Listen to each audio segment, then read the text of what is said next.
Hey everybody, this is Dwight Peters from quarterwaters.com, the site for social entrepreneurs where we tackle issues, we make an impact, and we share business tips along the way. If you are watching this program or if you're listening to it, it's because you want to change the world through business. You came to the right spot. Now, today we have a great guest on our program, Bridget Hilton. She is the co-founder of Jack's Soap. I'm going to allow Bridget to get into details about what Jack's Soap is, what Jack's Soap is doing, and we're going to talk about some tips that she could share with aspiring social entrepreneurs. Bridget, welcome to the program. Thanks for having me. Awesome. We're glad to have you. Let's jump into it. What is Jack's Soap? Jack's Soaps. Jack's is an organic skincare company. We are one for one, so for every bar of soap we sell, we give one away to a child in need. The reason being is because it's a huge need in third world countries for hygiene. Thousands of children die per day just because they don't have access to things like soap. All right. So let's talk a little bit about the issue. You already started to mention that thousands of kids in third world country die just because of a basic necessity as soap. They go without. Why this? How did you get into this? And how did you find out about this issue? Well, basically, I've always wanted to start my own company. I've had a million ideas before, but nothing that I ever thought that could really impact the world. Yeah. So I never really acted on it too much. So one night, my good friend Ben, who's now my business partner, we were just sitting around and we're talking about how, cool Tom's is and how cool Warby Parker is and all of those great one-for-one companies. We're like, well, why don't we just do something like this? So we were researching the biggest problems in the world, and hygiene was one of the top ones. No one was doing anything about it as far as we knew at that point. So we really kind of dug in and investigated how much it would cost to start, a soap company. And it turns out that it's like the cheapest and most effective way to prevent disease. So it was pretty obvious at that point that we needed to start this and needed to help people. All right. So if you see me writing down, it's just because I'm taking notes. Okay. You said, and I love to go into details as much as possible because I believe details are very important. You said that you had a lot of ideas before, but you didn't feel any of them were going to make an impact or none of them were going to, change the world. What were some of those ideas? Well, I've started a bunch of websites before, but I didn't feel any of them were good enough to really like put my whole self behind it. There's just small ones like t-shirt companies or, whatever, or music websites, but I wanted to do something that actually helped people, Yeah. obviously. We had a few other one-for-one ideas, but we might still act on those later on, so. All right, cool. We'll find out about them eventually. hmm All right, so you said that jumping into the hygiene portion of this, or jumping into making a soap business, you said it was actually cheap. So what was your startup cost? Did you guys bootstrap this? Did you guys, do the friends and family route? We actually got no help financially from anyone. Why? The reason being is because when we first started it, we thought, oh, we'll just do a Kickstarter video, no problem. And so we went up to Runyon Canyon, we made this little video, set it up with Kickstarter, and then they replied and said, oh, sorry, we can't do anything with charity work, so. Kickstarter, I love the concept of Kickstarter. I do. I think it's a great idea. And I think this is also a great plug from my friend Alex Budak from Start Some Good. They're pretty much like the social entrepreneur version of Kickstarter. Have you heard of them? Yes, I have, and we've actually thought about doing something with them. Why not? I love Kickstarter. I had a lot of ideas too, just like you, I guess. And I would apply for Kickstarter. I think I applied for Kickstarter at least 2 or 3 times, and each time I get that dreadful rejection email. We love what you're doing, but we don't think Kickstarter is the platform for you, which is cool. Exactly, that's what they said, and we're like, okay, well, we're just going to do it ourselves. And so we started really small, just, selling online. We're still really, really new, so we're just starting to get into retail now. But we basically just funded it ourselves with the hope that we make our money back. But we're not really looking to make, tons of money on this anyway. Yeah. So it was kind of a labor of love. Yeah, definitely. But as social entrepreneurs, it's a good balance between the passion that we have, and then at least being sustainable, so we could keep the impact going that we're trying to make. So, around how much did you guys throw in the initial go? Our first soap run was probably around, it was under 2 grand, so not that much. It All was right. really cheap to start a company these days just because there's so many things that are available for free. Yeah. And I really we really bootstrapped this. Like, I had no idea how to build a website. So I learned how to do some code. Yeah. I built our Facebook page, our Twitter, everything myself. I didn't get any help from anyone, pretty much, other than obviously our friends and family sharing it on Facebook and Twitter and, telling their friends. That was the biggest thing for us. Definitely. I just want you to share with me one more time, and the viewers, the issue again. If you could give numbers, or I'm not sure if you're aware, like how many people affect, because this is something I don't want to overlook. I want the viewers to truly understand the issue that you guys are combating. Sure. It's mainly in children in third world countries. 5,000 children under the age of 5 die per day A because day. they don't have access to things like soap. And that is, So go ahead. it's I'm sorry. crazy. Yeah, that's so hard to Um, even imagine 5,000. Like, I can hardly imagine one dying. Times that time 5,000, that's, yeah. it's insane. And so there's a bunch of different diseases like cholera and typhoid, and so all of those combined lead to this 5,000 number. And all of those diseases can be prevented if they just simply wash their hands. Yeah. It's just not part of their culture. And what we aim to do is not only give them soap and, but just to really kind of teach them why this is important. Educate them and empower them. Go again. I'm sorry. Right, All right, cool. exactly. So, I want to get as much as I can about your background. I know that you tried to start some businesses before that, but what were you doing before this? Immediately before this, did you have like a job? Were you in school, working somewhere else? Were you a weekend warrior while you were doing this? Like, were you working on this on the side, or? Yep, so I'm 26 now, and I started in music when I was 16. So I've been working in the music business for 10 years. Completely different than skincare, Yeah. but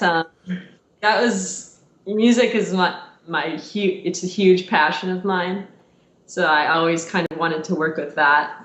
And Jax was definitely a weekend thing. I've spent many a nights, up late, and then many weekends in the coffee shop working on this. But music, I do marketing for major labels. So I've done that for about 10 years. Awesome. I used to intern at a label over here in New York. That was a great experience. That's also one of my passions. So let's talk about the impact. How do you gauge impact? I put a lot of emphasis on social media. Soap isn't really a huge online product, I guess, Yeah. but I want our company to be very online focused.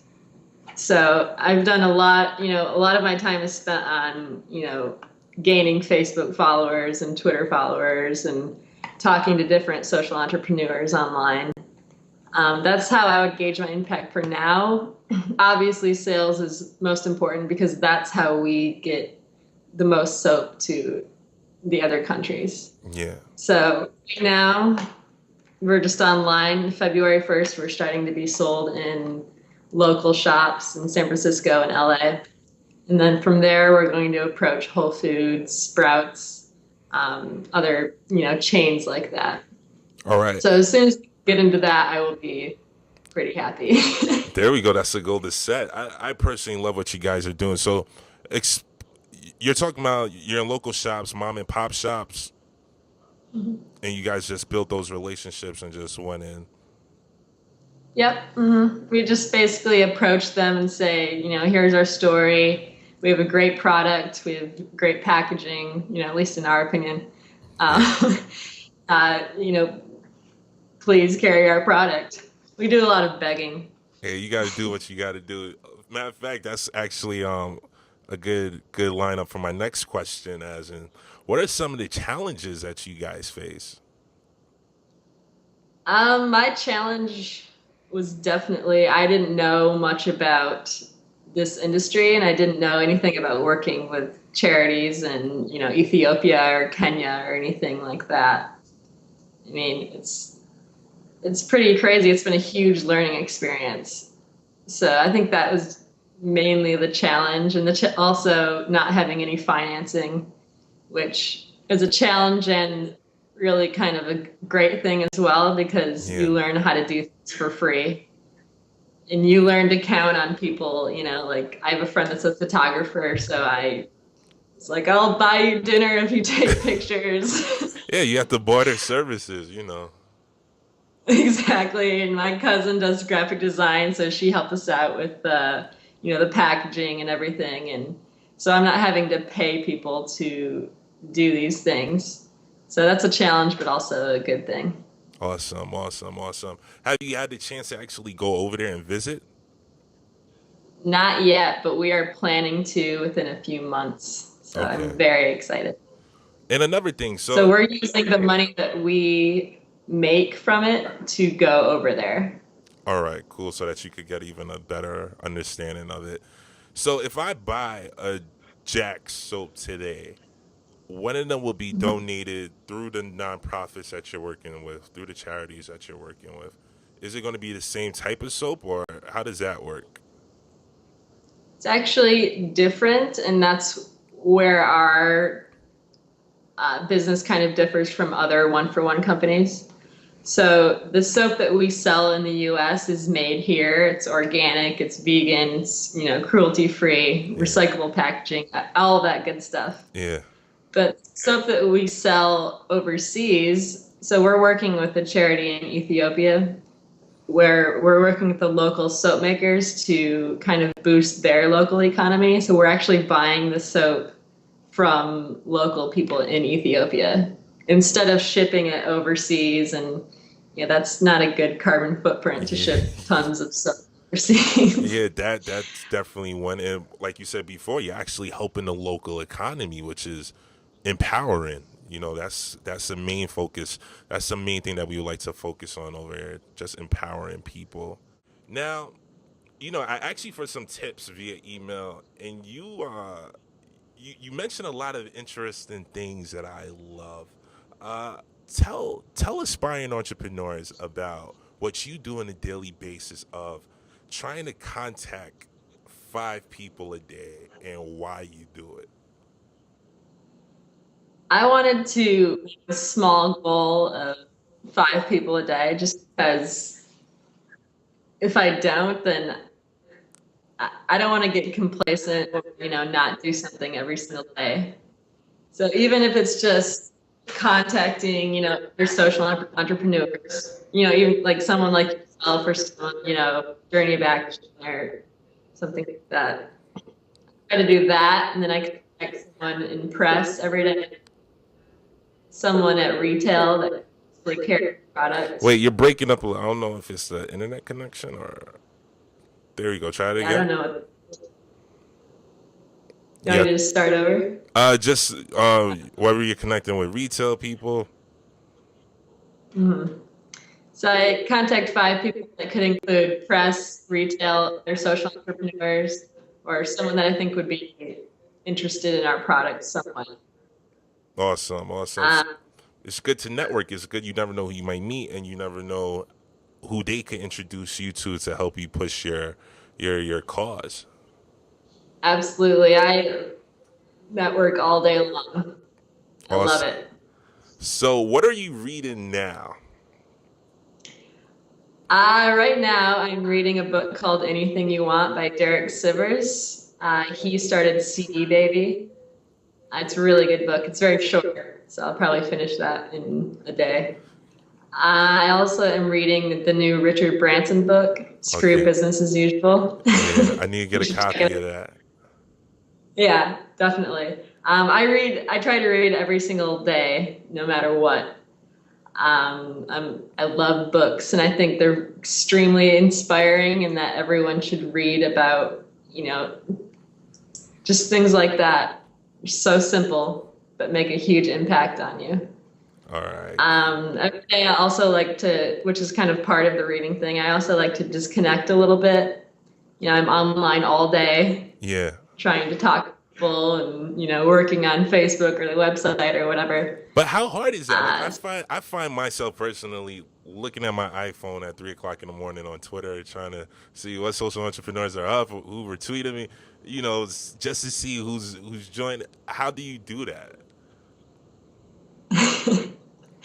I like to just, and it doesn't have to be for a long time, just, go outside and go hiking, or I go up on my rooftop and read or watch the sunset, just simple things like that. And I feel like my best ideas come to me when I'm not looking at my iPad or not on Facebook. All right. It's pretty easy, I guess.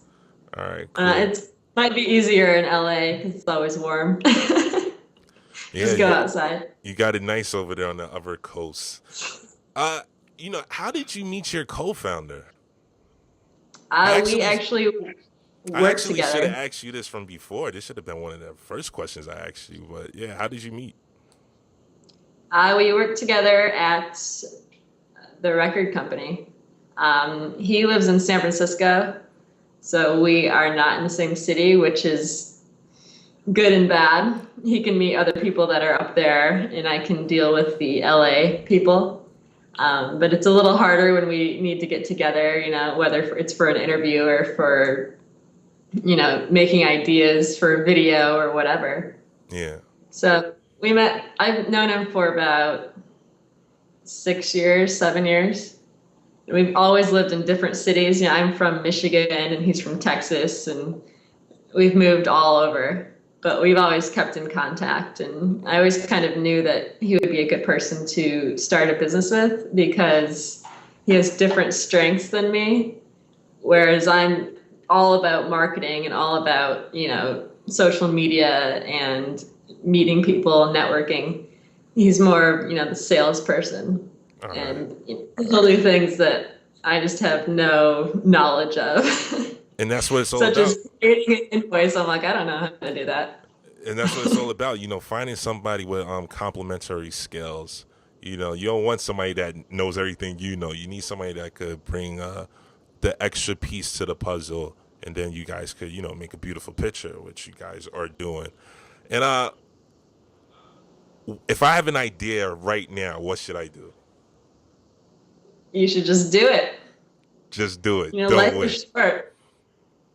I always say life is short. I think that's the most important thing because, you don't have forever to work on your ideas. You don't have, the time is now.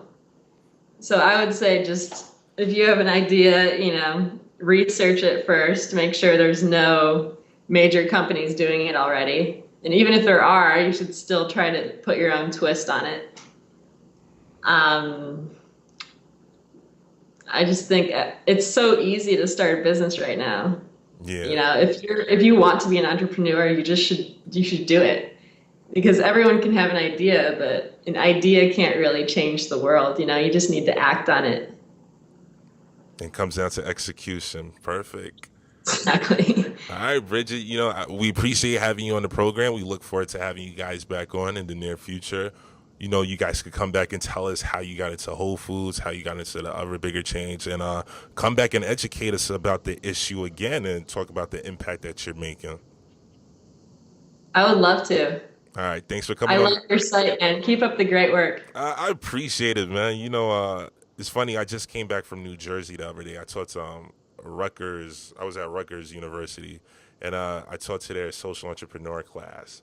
And I was just showing them clips of entrepreneurs, and they were so inspired. And I'm telling them I'm not even doing nothing. I'm just interviewing them. And but it's very empowering to know that there's regular people like you and like the other people that can actually do it, man. So I'm very fortunate to you guys, man. You guys are the one that's really doing a kick-ass job. So I'm happy to have you on. Thank you so much.